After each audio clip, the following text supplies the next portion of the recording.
Boa noite, vamos seguir aqui com o livro de Gálatas. O irmão Bruce Anstey, ele faz o comentário. E o assunto aqui agora é o terceiro encontro de Paulo com Pedro. Capítulo 2, dos versos 11 até o 21. Deixa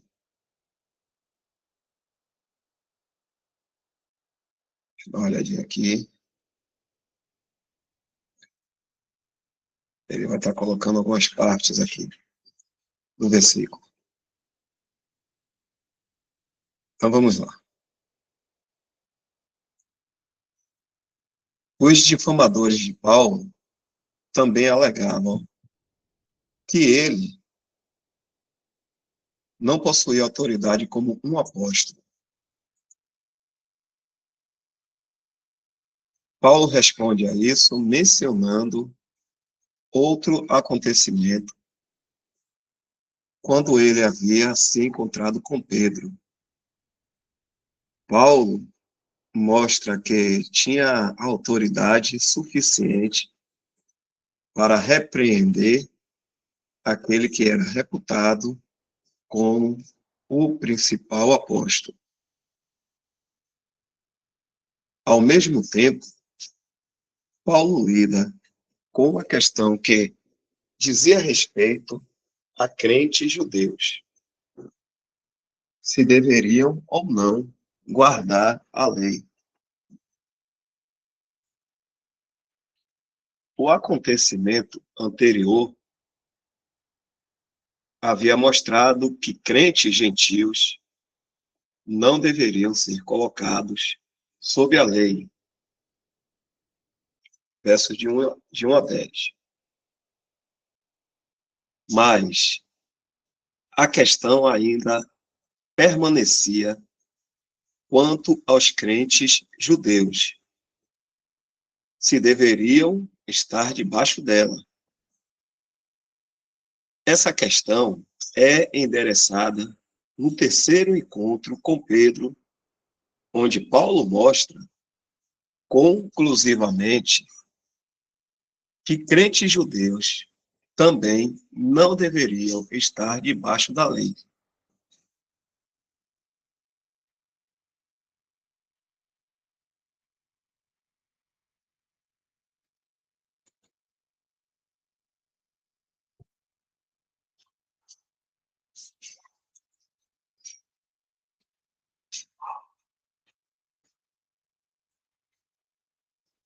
Versos de 11 a 13.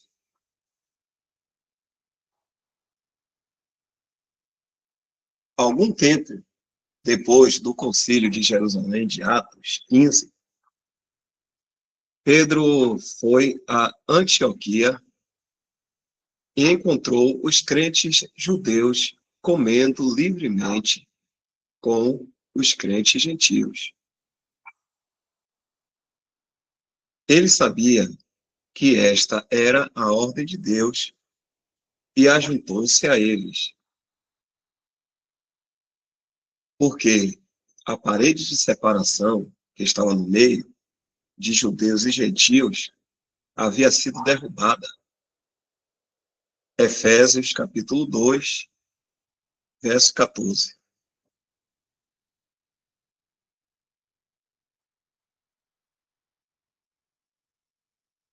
Mas quando chegaram certos homens de Jerusalém, da parte de Tiago, Pedro se foi retirando e se apartou deles, temendo os que eram da circuncisão.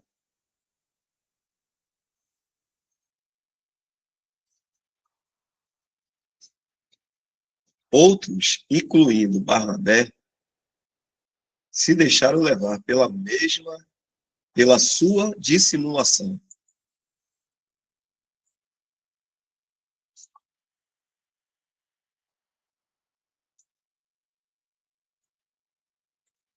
Pedro sustentou a verdade do Evangelho em palavra no concílio em Jerusalém. Atos 15, de 7 a 11. Mas na hora de praticá-la, Pedro fez o contrário. Ele falhou ao negar a verdade que ensinava pela sua conduta. Algumas Bíblias traduzem dissimulação como hipocrisia. E isso é exatamente o que estava acontecendo.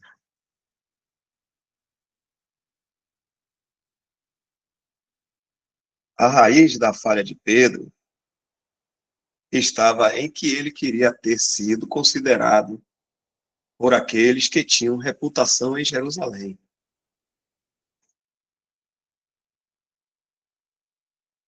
Ele temeu perder o respeito deles e isto o levou a dissimular. O fato de que ele possuía a posição de um apóstolo fazia da ofensa algo muito, muito mais sério. Quanto mais um homem é honrado, tanto maior pedra de tropeço ele será para outros se vier a falhar. Foi exatamente isso que aconteceu.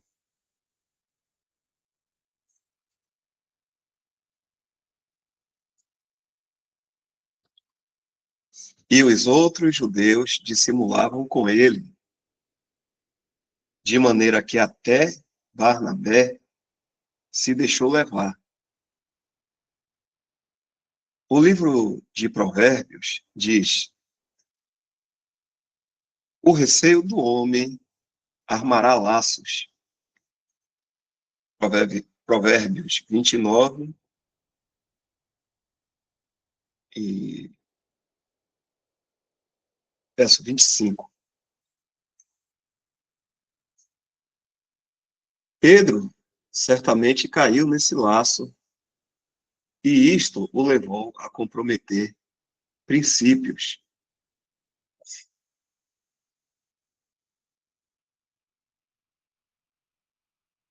E que é interessante quando a gente dá uma lida nesse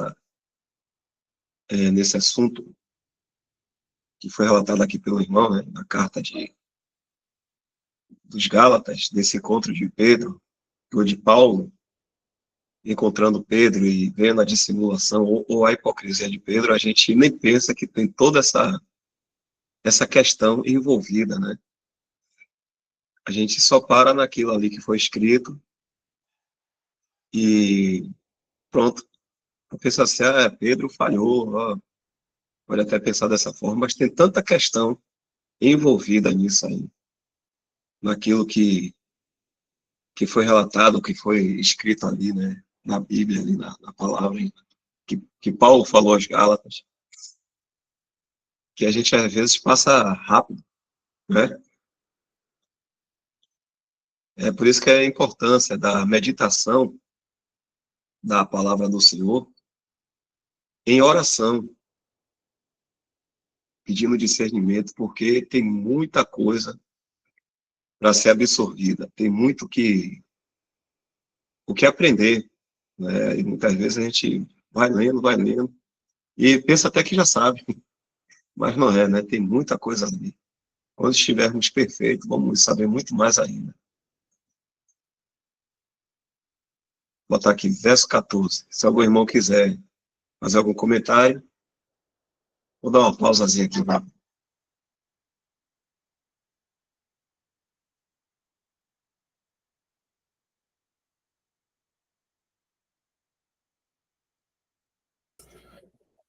Boa noite a todos.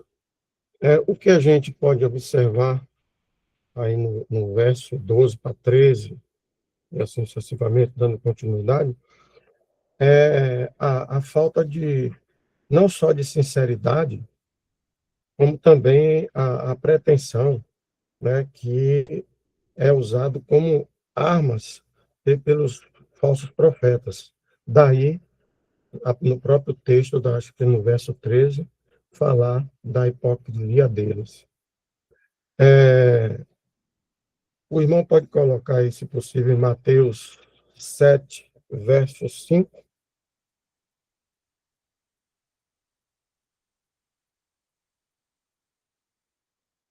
Mateus 7, verso 5.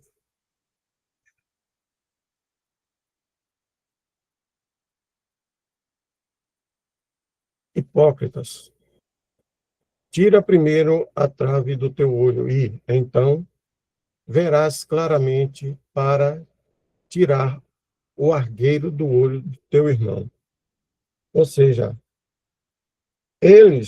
esses falsos profetas, eles procuram induzir ao engano, ao erro, né? E a conduta duvidosa. São características justamente que eles fazem para poder destoar a circunstância da graça e da lei. O próprio Jesus Cristo também, não sei se os irmãos se lembram, ele denunciava, né, a falsidade com muito ênfase, vamos dizer assim, o Jesus Cristo. Vamos botar, se possível, aí, Marcos 12, capítulo 12, verso 15.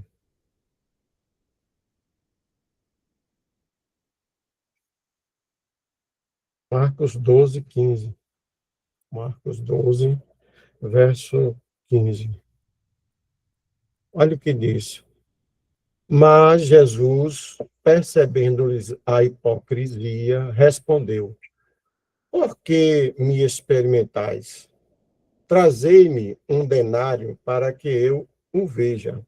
Então, não só lá em Mateus, na palavra de Marcos, como também com bastante veemência em Marcos, Jesus Cristo fala sobre essa circunstância da hipocrisia praticada, né, por eles. E isso, segundo o próprio Paulo, um dos seus ensinamentos, ele trata, Paulo, quando fala isso, ele trata basicamente do amor. E quando você entra com essas características e adota essas características ligadas ainda à circunstância da lei, termina sendo o quê? Um empecilho para que você alcance a circunstância do amor, né? Aí, para concluir minha fala, é possível colocar 1 Timóteo, perdão, Romanos, capítulo 12, verso 9. Romanos, capítulo 12, verso 9.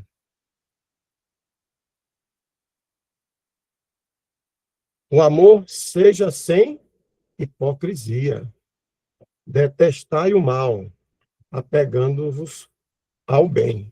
Então, a confirmação também, mais uma vez, do próprio Paulo sobre o trato em relação à circunstância da graça ao objetivo amor e a circunstância das coisas ligadas aos falsos mestres com a hipocrisia que eles vêm desenvolvendo nesse capítulo, esses versos aí, 11, 12, 13, 14, por aí, sucessivamente.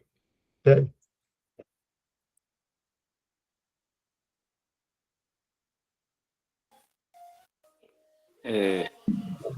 Se o irmão puder colocar aí em Hebreus 13, versículo 9 e 10.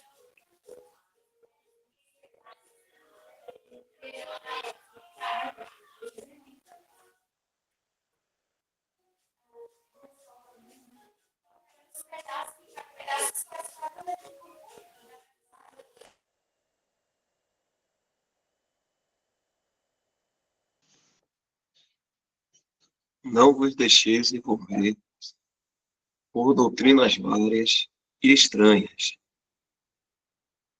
Porquanto o que vale é estar o coração confirmado com graça e não com alimentos, pois nunca tiveram proveito os que com isto se preocuparam. Possuímos um altar do qual não tem direito de comer os que ministram no tabernáculo.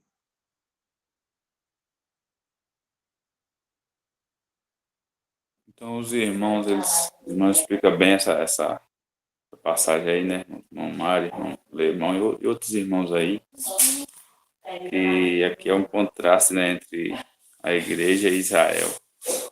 E os Gálatas ali, eles estavam seguindo esses judaizantes, esses mestres judaizantes que estavam trazendo coisas que eram do Velho Testamento para a igreja, né?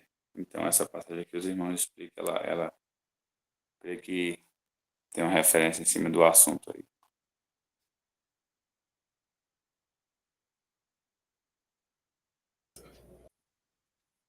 Irmão Dal, é possível colocar aí 1 Timóteo, capítulo 1, 1 Timóteo, capítulo 1.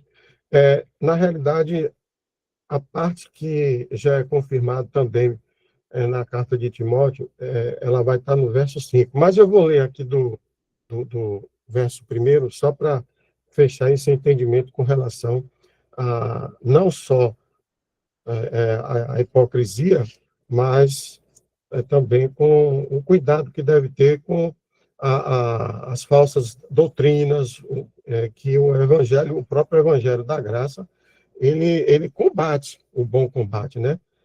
Então, tem que ver isso aí. Olha lá, 1 Timóteo, capítulo 1, verso 1 ao 5. Paulo, apóstolo de Cristo Jesus, pelo mandato de Deus, olha quem foi, Deus, nosso Salvador, e de Cristo Jesus, nossa esperança, a Timóteo, verdadeiro filho na fé, graça, misericórdia e paz, da parte de Deus, Pai, e de Cristo Jesus, nosso Senhor. Quando eu estava de viagem rumo da Macedônia, te roguei, permanecesses ainda em Éfeso, para admoestares a certas pessoas, a fim de que não ensinem outra doutrina, nem se ocupem com fábulas e genealogias sem fim, que, antes, promovem discussões do que o serviço de Deus na fé. Ora, o intuito da presente admoestação visa ao amor, tá? Que eu fiz o comentário anterior, que procede de coração puro. Então, tem muito aí que, na realidade, procede de forma enganosa, né? E não de coração puro, e de consciência boa, e de fé sem hipocrisia. Só para fechar o módulozinho.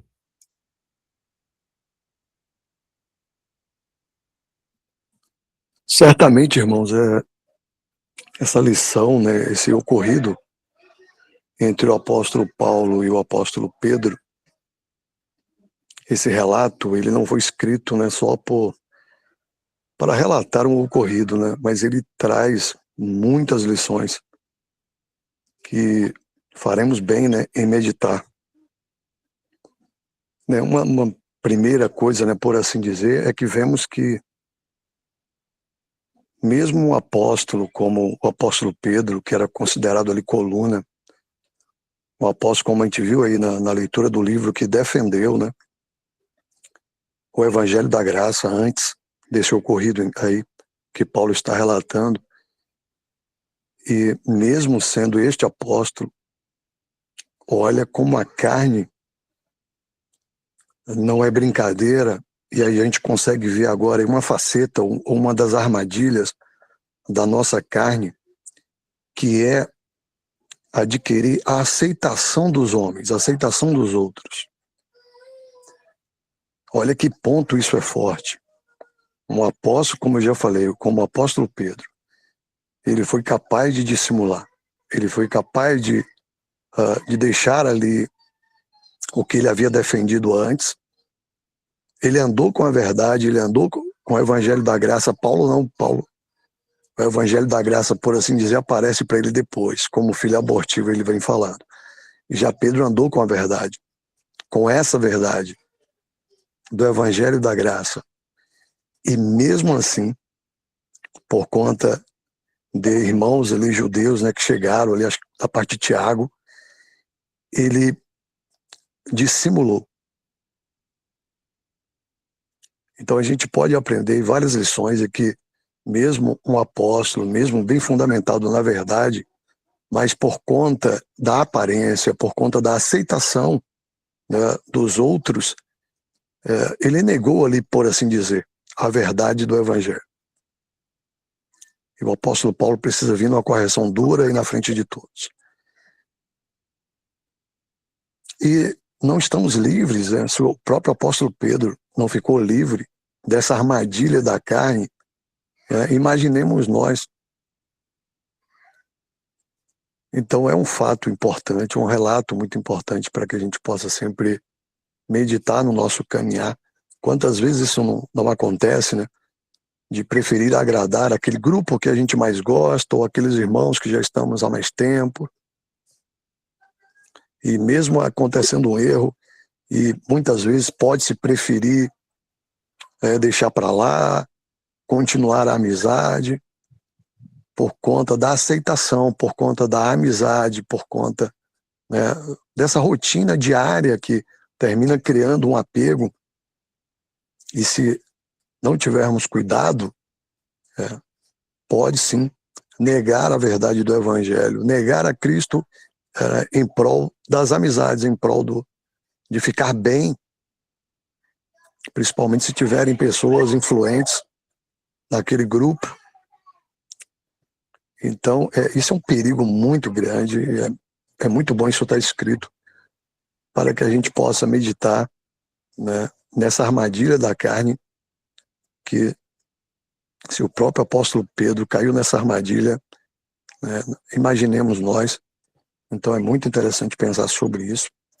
E uma outra lição também que vemos é a vigilância do apóstolo Paulo, né, em não deixar isso passar. Né?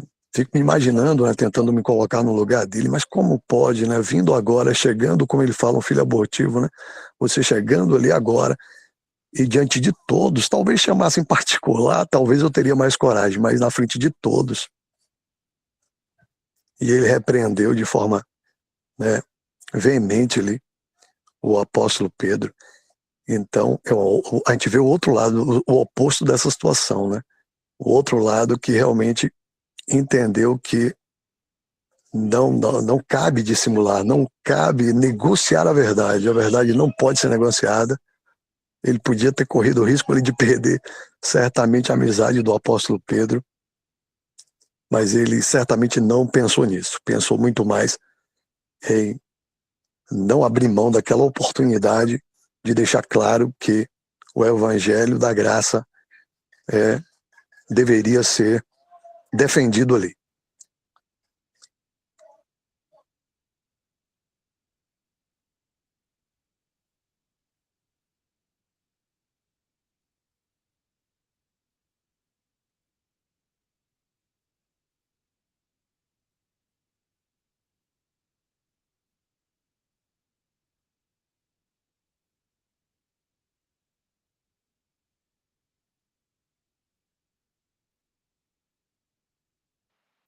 Ok, irmãos.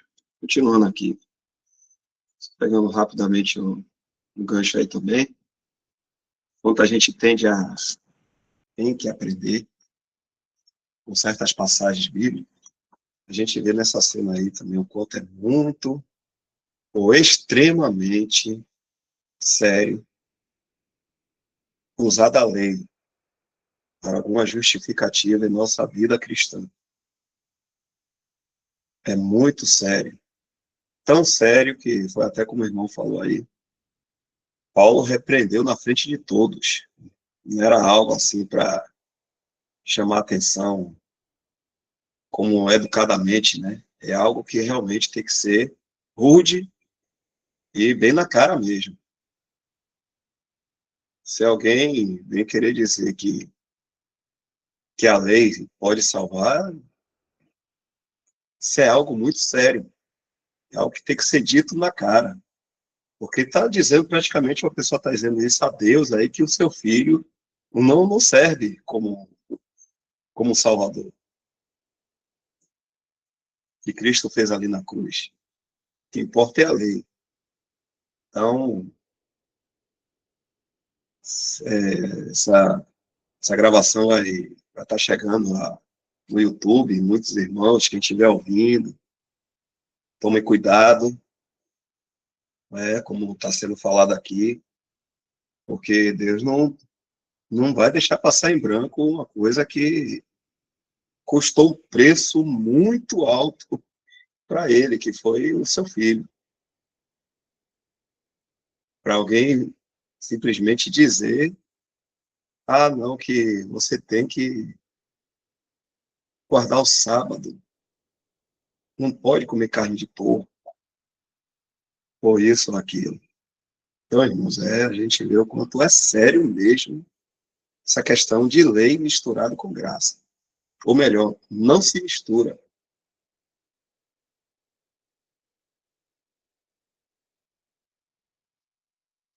Vou seguir aqui. Verso 14. Isso precisava ser tratado imediatamente. Paulo percebeu que a verdade do Evangelho estava em jogo,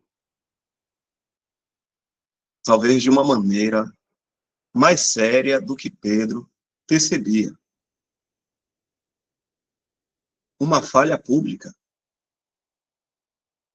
especialmente uma que influencia e afeta outros, requer uma repreensão pública. 1 Timóteo 5:20. Paulo, portanto, perguntou a Pedro diante de todos: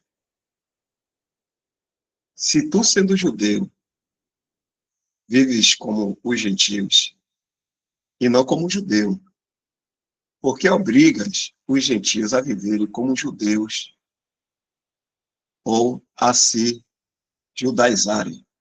John Nelson Darby. Ao recusar-se comer com os crentes gentios, sua ação implicava em que, para a santidade, eram necessárias as observâncias dos costumes e das leis judaicas. E se isto fosse verdade,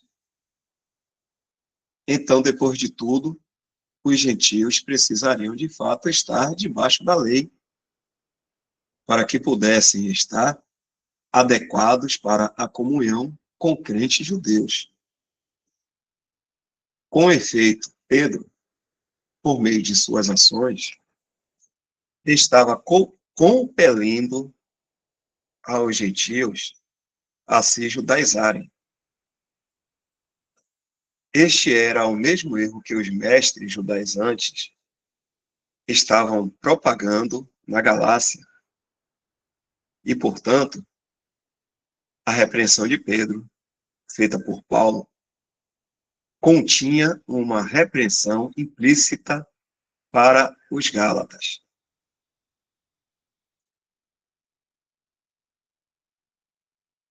Pode parecer como algo pequeno simplesmente recusar comer uma refeição comum com crentes gentios, mas no fundo disso, a verdade do Evangelho estava sendo comprometida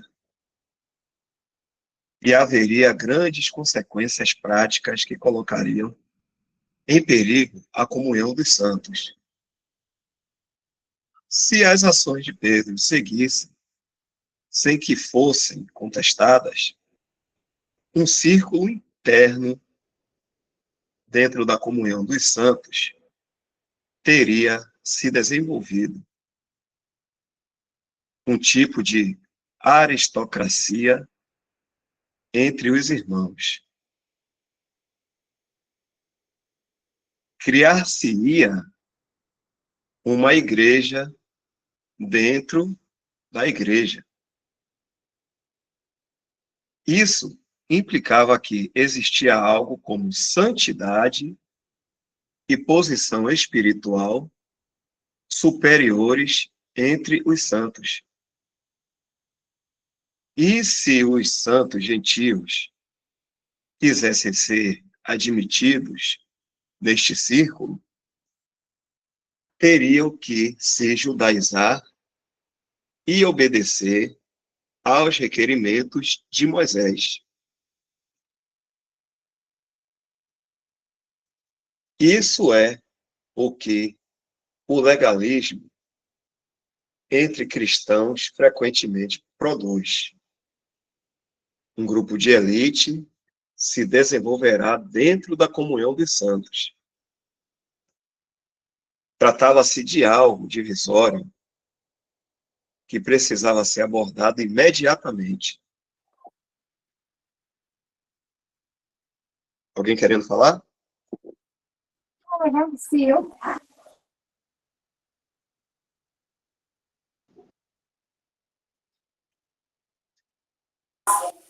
Não, eu queria que o irmão colocasse de novo aí em Gálatas 2, versículo 9.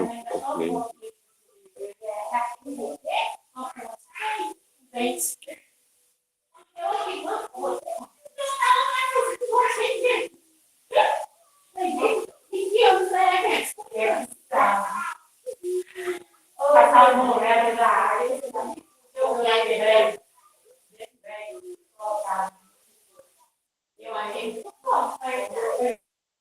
É esse daí?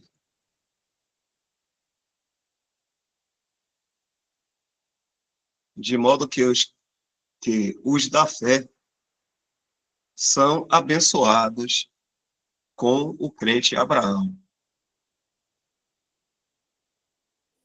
Não, na verdade é onde fala que Pedro e Tiago eram as colunas da igreja. Gálatas 2:9. É 2:9. 2:9 é. É 2:9. porque o irmão não entendeu.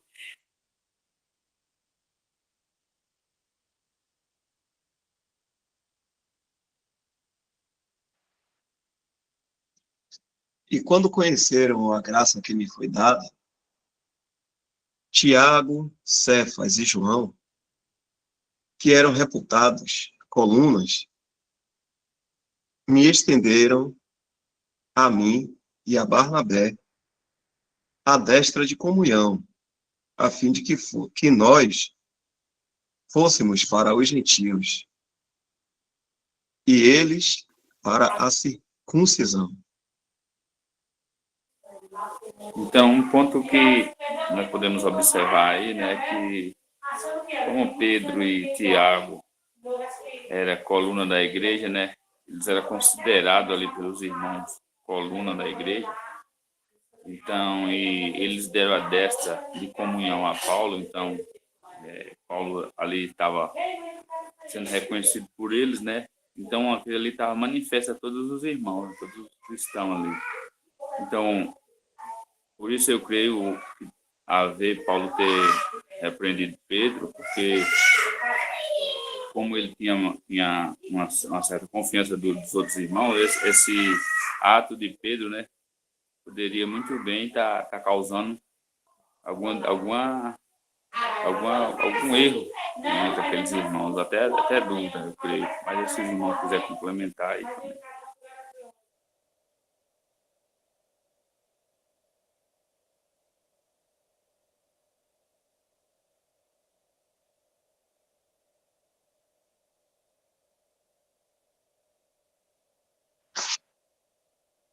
Só um detalhezinho aqui, manda só a nível de curiosidade mesmo, porque às vezes fica na cabeça da gente.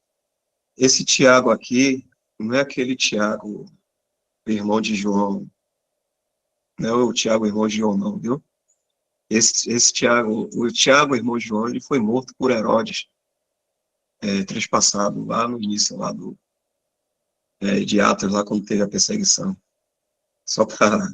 Porque a gente fica com isso na cabeça, né? Tiago, Cefas e João, pensa que é o mesmo Tiago. Esse aqui já do início. Porque Tiago, Pedro e João, eles foram levados pelo Senhor e viram a transfiguração, estava no... esqueci agora um monte, né, que o Senhor vai orar e pede para que eles orassem. Esse não é o mesmo Tiago, não. Só questão de curiosidade aqui, viu? Mas nada para seguir, não. Vamos voltar aqui ao nosso assunto. Não, só mais um pequeno complemento aí. Tem até um ditado, né, popular que eu creio que pode encaixar aí, que grande conquista, né, vem grande responsabilidade. Então, Pedro aqui, ele tinha uma grande responsabilidade aqui na igreja, né, com aqueles irmãos ali que tinha se convertido, que estava ali naquela época. Então, ele tinha uma grande responsabilidade. Então, ele errou ali. Então, por isso eu creio o motivo de Paulo ter sido tão duro ali com ele, né? Creio.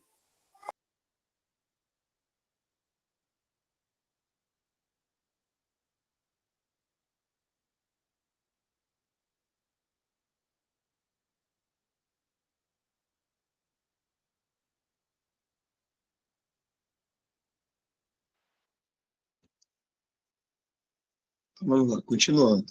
Um instantinho, não. Um instantinho Oi? só. Um instantinho só. Inclusive, Leones, essa parte aí do ato fervoroso, né? Nós temos que lembrar o seguinte: de forma alguma, a justificação se dá pelas obras, né? ou pelo cumprimento da lei, e sim pela fé em Cristo Jesus.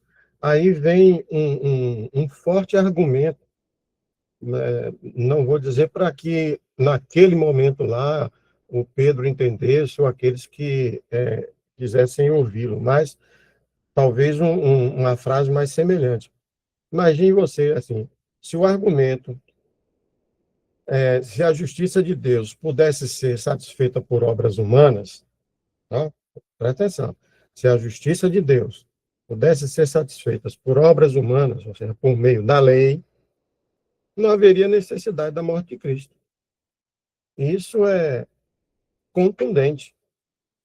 Não tem muito o que se procurar. Então, qualquer coisa que seja acrescentada à obra completa de Cristo, que, vamos dizer, como um requisito, um item para a justificação, será o quê? Considerado uma afirmação de que a obra de Cristo não foi completa e poderá anular a salvação pela fé somente. Então, é bastante curioso essa circunstância de argumentação, né? E estaria negando também um ato do próprio Deus em ter que encaminhar o seu filho, porque haveria, de alguma forma ali, a possibilidade de acontecer a libertação pela lei, e que não é verdade. Mas tem muitos hoje, né, isso serve não só o estudo, não só apenas para a circunstância do que vinha sendo explicado lá dos Atos com Paulo e Pedro, mas também puxa para o mundo contemporâneo, porque ainda temos pessoas que pensam dessa forma na cristandade. Entende?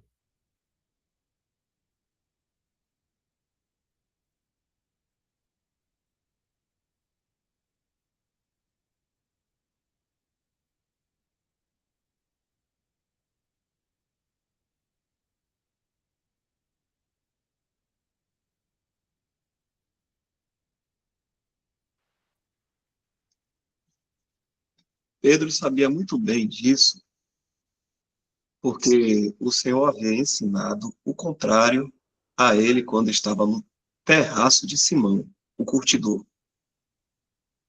O Senhor havia a ele dito: não faças tu o comum ao que Deus purificou.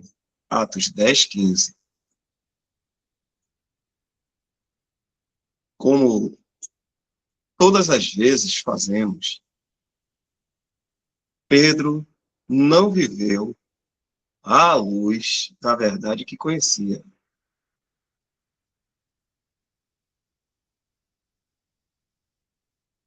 Sua conduta revelava uma persistente convicção de superioridade dos judeus sobre os gentios. Isso mostra que, enquanto os judaizantes haviam sido derrotados no concílio dos apóstolos em Jerusalém,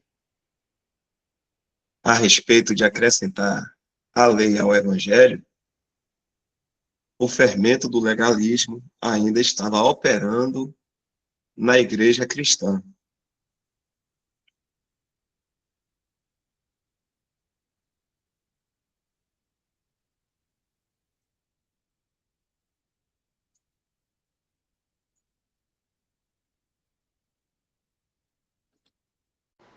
Versos de 15 a 18. Boa noite, irmão. Desculpe interromper, mas eu estive aqui enquanto os irmãos falavam e a leitura era feita. Eu até lembrei, né, de algumas... quando o Lemão esteve aqui em Salvador, que enquanto ele falava, ele até fazia algumas perguntas, né? E é interessante que isso eu também ouvi em um vídeo do irmão Mário, que ele fala a mesma coisa também, né? Se quando nós ouvimos, se nós realmente estamos crendo naquilo que ouvimos. E se nós realmente estamos nos exercitando nessas verdades. Porque essa questão de Pedro aí, nós podemos ver, né, que esse tipo de comportamento de Pedro já vinha muito antes dele ser transformado, né, vou colocar dessa forma. Ser transformado, no caso, pelo poder de Deus. Né? A gente lembra, né, de quando, lá nos evangelhos ainda, né, de Pedro dizendo a Jesus para não ir à cruz, e também quando Pedro, ele desviava o seu olhar do Senhor, enquanto ele caminhava até o Senhor em direção ao barco, né, quando ele caminhava pelas águas, e o fato de ele tirar o olhar do Senhor ali, ele acabou afundando, né. Ou então, outro relato, né, de Pedro, que ele corta a orelha de um servo, né, do sumo sacerdote, está lá relatado também nos evangelhos, né, quando os soldados eles vieram para prender o Senhor Jesus. A gente vê, né, que a gente pode ver isso, que a carne, né, ainda estava muito presente na vida de Pedro, né. E a gente pode observar que a salvação e também o enchimento, eu vou colocar dessa forma, né, do Espírito Santo, não tornaram, né, como algumas religiões aí pregam, de maneira alguma, né, essa carne, né, perfeita, né? Ou seja, o velho Pedro ainda estava lá, né? Mas ele estava apenas um pouco menos visível, ou menos visível. Então, eu fiquei aqui pensando, né, sobre essas questões, como é importante essas verdades, né? Porque nós sabemos que, um exemplo mesmo, a Igreja Católica, né, eles têm Pedro como um santo, vou colocar assim, como um santo irrepreensível. Nós sabemos que diante de Deus, né, pelo sacrifício que o Senhor consumou, todos os cristãos, eles serão apresentados de maneira irrepreensível diante de Deus. Né? Depois que nós sairmos desse mundo, como a palavra fala, né, que tivermos o nosso corpo transformado. Né? Mas a gente vê esse mau ensino, né, que essa religião em si, em específico, ensina. Outra questão também que eu fiquei pensando aqui, né, serei breve, foi esse versículo que o irmão esqueci até quem foi que citou, né, anteriormente, que pediu para votar no versículo lá de Gálatas mesmo, foi Leones. A gente observa, né, que o apóstolo Paulo, ele fala assim, né, vou ler aqui, fala: e quando Tiago, Cefas e João, que eram considerados colunas, reconheceram a graça que me havia sido dada, estenderam a mão direita da comunhão a mim e a Barnabé, para que nós fôssemos aos gentios, e eles aos circuncisos. Pediram apenas que nos lembrássemos dos pobres, o que eu também estava ansioso por fazer. A gente vê, né, que o principal ministério de Paulo era aos gentios, e o principal ministério de Pedro era aos judeus. Né? Essas distinções, elas eram absolutas, né? Cada um ministrava em si, vou colocar dessa forma, né, esses grupos.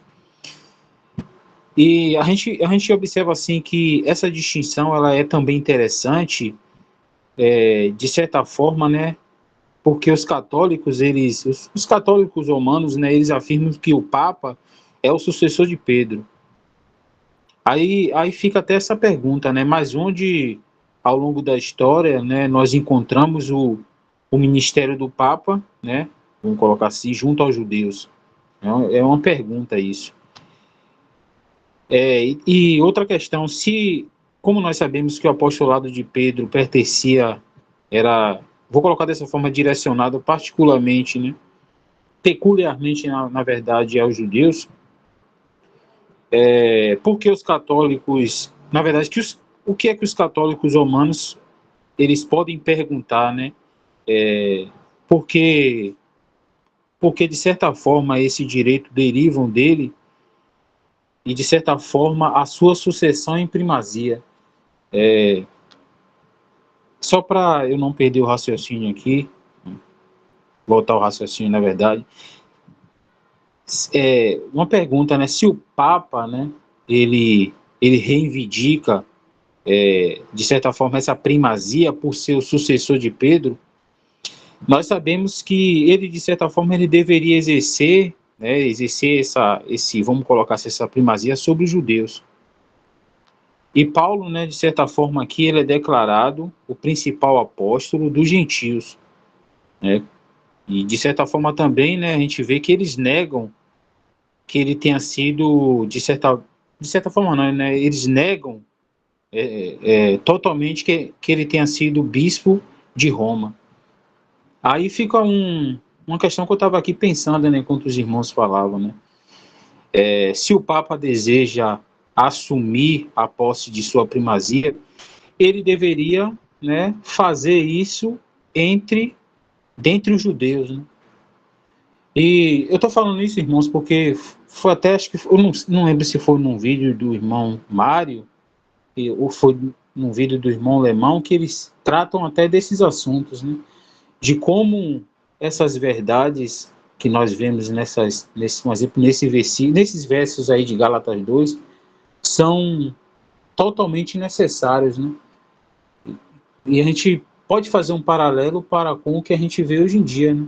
Quando o apóstolo aí ele disse que Pedro ele recebeu o seu apostolado e ele era direcionado aos judeus, e o apóstolo Paulo ele recebeu esse apostolado e ele tinha seu ministério e era exercido basicamente entre os gentios.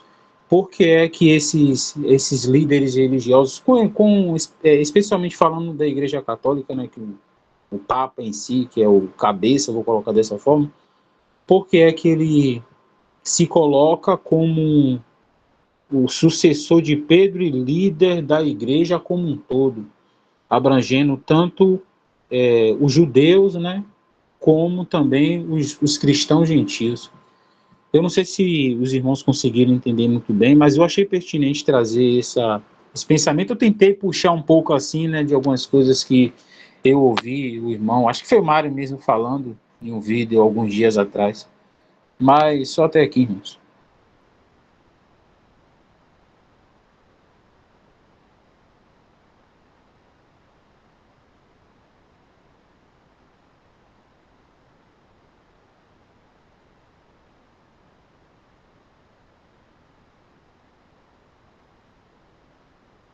Ok, irmão, já são 9h06. Amanhã, se o Senhor permitir, a gente continua. E fica aqui os versos 15 até o 18 do capítulo 2. Isso mesmo, né? Capítulo 2.